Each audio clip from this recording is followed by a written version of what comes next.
The blue zone is for loading and unloading of live audiences only. Jupiter at Nights left unattended will be confiscated.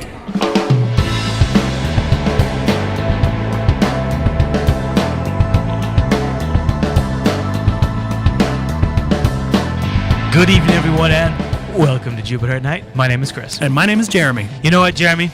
Sometimes we get a little serious. We do. And we got an interesting topic tonight. I think it's a little controversial. Yeah, it definitely is. It's internet versus the TSA and these new full-body image scanners. Mm-hmm. And I guess I should say, because we're going to be talking about some S, if at any point we make you really upset, then we've done our job. yeah, or maybe a little inspired, we'd like you to call us and leave us a voicemail. We might just play it in a future episode. Yeah. So, store this number. Get ready for it. It's 1-425-5333. No, just 2 3s. Keep going. I already messed you up, didn't I, Internet? I'm sorry. 2217. Now, just know that we won't answer, but you can leave us a voice message, and we will go through them. And if you are just the best voice message ever leaver, then you may just become a portion of a future because show. I messed it up one more time. 1-425-533-2217. And we'll be interested to hear your opinions on this whole backscanner scanner controversy. I think at this point, pretty much on. everybody has an opinion on this It really seems like it. We were talking about it for quite a while on the live stream today, and everyone in there has thoughts on it. And so, we got to talk about it on Jupiter Night. Well, I think what we should talk about first is the internet thing. And this guy is like a pseudo-internet celebrity, right? Yeah. This dude? The guy that launched the Don't Touch My Junk movement. Mm-hmm. This is an interesting story, too, because what he did is he recorded the TSA. On like a cell phone camera. Yeah, and there's a 3-part video. We'll have a link to it in the show notes. And in there, he kind of, it's remember the Don't Tase Me, Bro? Right. This is kind of like that whole meme. Don't touch my junk. Don't touch my junk. Yeah. And that's a good meme, and I think we'll take as inspiration for this episode's title because it really does feel this way. And here's what's happened is it's come down to, for those of you who have been following it too closely, is they're deploying new scanners that you will walk through in the airports, in the U.S. airports. There's 38 of them. And because they're U.S. airports, it's actually brought up in the chat room an interesting international tangent that we'll get to in a minute for the non-U.S. viewers. But what essentially it is you have the option to go through these scanners. And, J-Man, you want to pull up these images here for the people watching the video version. Yeah, sure. We've seen some different versions of what these pictures look like. And so we'll throw a few up for people to look at. But they're essentially extremely detailed X-ray scans of your body to see if full you have, body, like some sort of hidden weapon or maybe a sticker. Well, that's the idea something. because some of the folks at the TSA are claiming that you can't always spot weapons even in tight clothing. Yeah.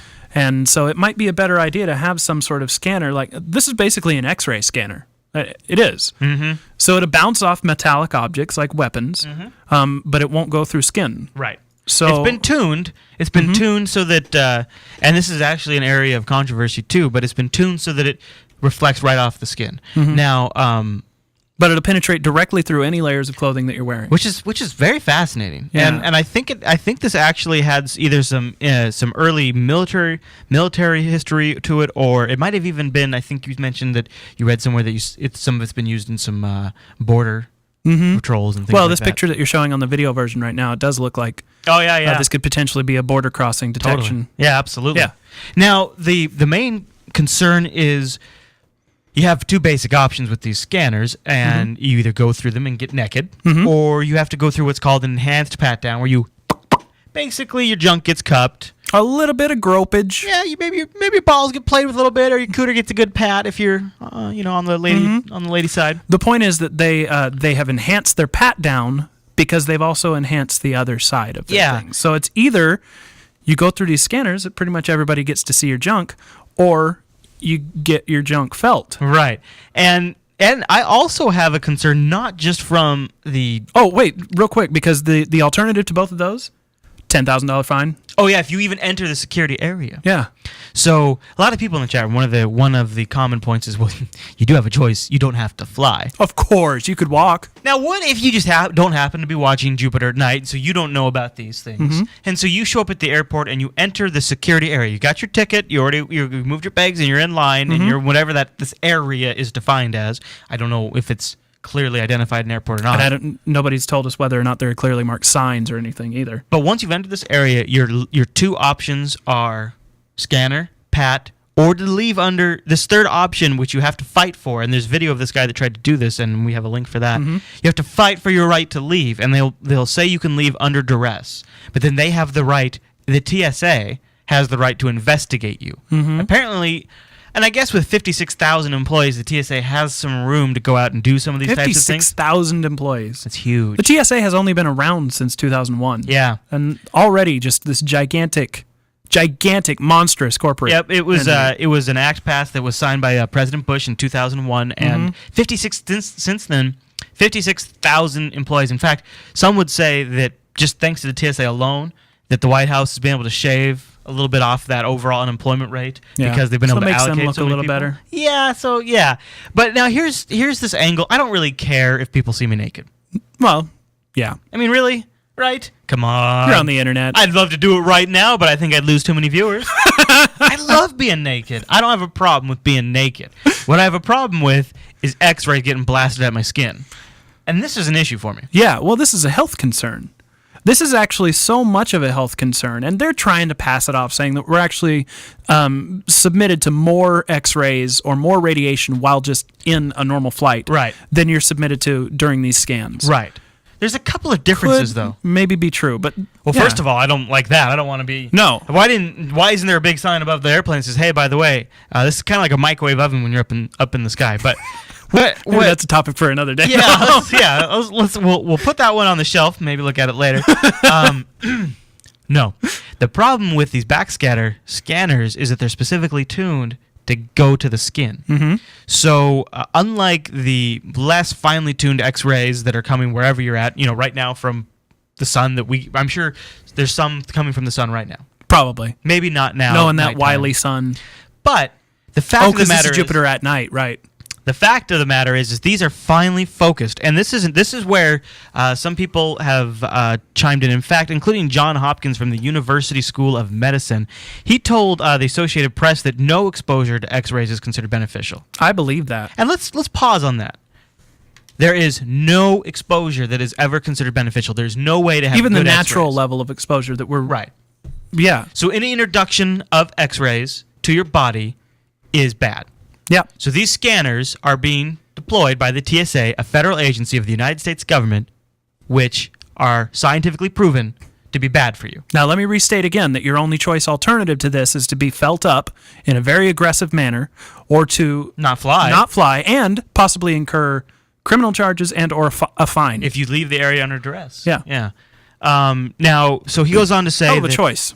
We know that X-rays are hazardous, but we have a situation at the airports where people are so eager to fly that they'll risk their lives in this manner. And he goes on to say that, they're essentially taking advantage of this. And it really is, we've had situations where, surprise, surprise, you need to fly down to California this weekend. Right. Oh, well, okay. I don't even have the option to drive. No, because you got to be there this weekend. But this focused X-rays at your skin and the additional exposure, and every time you go through, you are just increasing the odds that something will happen. Now, maybe it's not such a big deal for people that don't fly a lot. True. But I would like to point out that it is enough of a deal that pilots' unions out there are encouraging their pilots to not submit to the scanning, but to instead either go through the pat-down or to look for alternatives through the union. What's been great is the way that the internet's come through with all of this and really stepped up with different ways to combat this. And I've been puzzled by this because I think the number one reaction that I've heard with these full body scanners and all of these issues and a lot of the questions that aren't being asked, like, why do they say that they don't store the images? First, they come out and say we don't store the images at all. Then they follow up with that and say, oh, okay, well, we have them for training purposes. Yeah, we keep them for testing and training, but then we got this dude back at our main office. He totally go to my PCs into those machines and deletes them like twice a week, totally. Right. So, and then, okay, great, that's awesome, except for now we see an article that came out from Gizmodo where all of these images are leaked. Yeah. And it's 35,000 images were released on the internet. Now, here's the interesting thing. I want to kind of sidetrack here. They're obviously being stored. I want to get a little conspiracy theory here on this particular article because the images that we've been shown are terrible. Yeah. They're extremely low resolution on this Gizmodo article. They look nothing like the other ones that we've seen in the past. I agree. And I got to wonder if somebody maybe purposefully leaked these to quell fears over the invasion of privacy. almost like, well, these ones are like the early technology. They're intentionally bad. Let's put these out. Right, so that people getting all up in arms about the fact that I don't want people to see my junk, and then they see these and they're like, well, you can't see a damn thing. That's okay. That's interesting. I mean, we've seen... That's probably just the paranoid side of me talking about. If you're watching the video version right now, I'm showing images. These are the images that are on the official TSA website of what they can see. Mm-hmm. Okay, I'm seeing that. I don't know. That's pretty explicit. We've seen a pretty large range of different images that they've been able to see, including even more detailed ones. Mm-hmm. So you kind of got to wonder at this point, which ones are the right ones? And I know there's different machinery, different versions, so maybe they produce different results. You know what? And before we wrap this show up, I want to talk about the different machinery. Go for it. Actually, from the money angle, because this is something you pointed out. You put it in our show notes. I had no idea. I didn't even think about this. But keep a few things in mind. The TSA is a government organization. Right. These equipment are made by private manufacturers. Correct. But these private manufacturers, these 3 or 4 that make these types of equipment, are also known to be heavy contributors to government-sponsored activities. Yeah, they have large lobby groups that they fund directly, and they also have ties with people that are involved in the decision-making process. Boy, this is a whole angle of this topic that really is being talked a lot about. Seriously makes me roll my eyes, though. It's pretty crazy, the links here. I don't fully appreciate all the ramifications here, and I'm wondering if this isn't a conversation that should be had more in the mainstream, and I wonder why it's not. And it seems like... Well, I think at this point, sadly, lobbyists are becoming such an ingrained part of our government that nobody wants to talk about it. Yeah. It's just something that's done. Well... I completely disagree. Do you think that because the mainstream sort of has a narrative that goes along with the story, like CNN and the nightly news, they kind of, when they're covering these scanners, they approach the very beginning of the story as the TSA has rolled out a new way to improve your security today. Yeah, to make you safer. And now, of course, not everyone will like them, but the people that we talked to said that, well, they'd much rather have their flights be safer than they are concerned about being seen naked. Mm-hmm. But the problem is the question's being asked wrong. If I said, Jeremy, would you rather have your plane be blown up or somebody see you naked? You're going to say, well, I'd rather be seen naked. Yeah. But if I came to you and said, Jeremy, if I have these scanners that we can prove could eventually statistically cause skin cancer in someone, they're dangerous, they show a lot of things about you, we think people might be storing these images, they've been leaked, so they're obviously being stored, and oh, by the way, we're not exactly sure what kind of terrorism this will stop, because it only scans your skin. If he puts a bomb up his butt or down his stomach, we're still not going to get that. And let's be honest, a terrorist is making a one-way trip at that point. Yeah. What does he care? Exactly. And but because the way the question's being asked to the public, it almost all has this pretense around it. It colors their perception. Exactly. Yeah. And so it's been interesting to watch people in the mainstream not really have a problem with this as much, but people that read all the different information and sort of read the different bits, see the pictures, see the information about the health risk. I think that's why this is starting to come out on the internet of all places. It really does seem to be. Now, you guys are on the internet. Otherwise, you wouldn't be probably watching us because we're not on television, right? Interesting. Well, that's not necessarily true. TiVo or Roku. All right. Yeah. We are everywhere. Maybe the Boxy Box soon. But I think that probably the vast majority of our internet, of our audience, is the internet. Yeah. And it's peopled by the kind of people that will go out and seek the information and form their own opinions of it. And I think that's what's happened is the people that have gotten the different information sources and put the information together on their own without that narrative are coming to a different conclusion.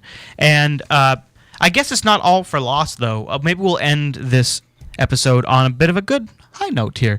The U.S. Senate is going to have a Transportation Security Administration oversight hearing tomorrow. That's pretty big. Maybe we should have had the show tomorrow night. And well, I was thinking about it. Maybe we can have an update. But I'm going to go ahead on the video version. I'm going to put their number up. If you have comments you'd like to make, you can call that. That's excellent. 202-224-5511. That would be that for the people that are going to have that transportation hearing. Again, if you'd like to call us with your thoughts on this whole thing, that's 425-533-2217. You can also always just go post them wherever you're watching this in the comment sections, or head over to jupitercolony.com. That's our forum on the internet. And because we didn't want to make this super, super jam-packed with all this information, we kind of glossed over a few things, but we've got all kinds of links in the show notes. There's a petition being put together by the folks over at Reddit. Love that. There's a National Opt-Out Day coming up that you can learn more information about. Yeah, and that National Opt-Out thing could be big because they're talking about doing like during the The holidays. The holidays travel season, which is super busy for the Thanksgiving. And so here's a Fly with Dignity is the Reddit folks are putting together. Just a quick shout out. Yeah. I wanted to, before we signed off, I did actually want to give a nod to our international audience because we did tease that at the very top. Yeah. And that's because we're seeking input on this topic. We actually don't know because we're not international. What happens if you're internationally traveling to the U.S.? Do you have to go through these scanners and you have no rights really in our... I don't know how that works. Well, the core of the thing that they're hearing tomorrow is whether or not these violate Fourth Amendment rights. But people that are not nationals don't necessarily have those same rights. Right, and the Fourth Amendment basically says, no unnecessary search and seizure. And there's a lot of people out there, and I'm sort of inclined to agree, especially when you consider once you enter the secured perimeter aspect of it, that really does seem like the government is forcing you to an unfair search and seizure. So I do think there could be some Fourth Amendment questions there, and how does that impact the international audience when there's not a Fourth Amendment to protect them? For example, if let's say somebody from the UK was trying to get to South America and had a connecting flight in Georgia, somewhere here in the U.S. Or JFK Airport or something like that. If they have to change planes and they have to go through security, do they have the rights? Airport, I suppose. Some airports they wouldn't have to go through. Right. Some airports they would. Or what if they come to visit someone for the holidays and then they have to fly back? Right, if they're actually coming to the U.S. Yeah. And are they warned ahead of time before they leave their home country? Or once they get on the plane, because once they get here and they don't want to do it, they're out of options. Right. It's a difficult situation. So I would love to hear an international perspective on that. Absolutely. Sort of help with the whole thing that I'm trying to come to grips with all of this. All right, everyone. Well, thanks so much for tuning into this very serious episode of Jupiter at Night. And, of course, I'm sure we'll be back tomorrow night with something incredibly zany because we'll feel bad for being so heavy on you guys. Yeah, probably dick and fart jokes. Oh! I know a certain someone on the network. No, that's a big promise that we'll probably never live up to. But tune in tomorrow for something fun. Okay, everyone. Thanks so much for watching tonight's episode of Jupiter at Night, and we'll see you tomorrow night.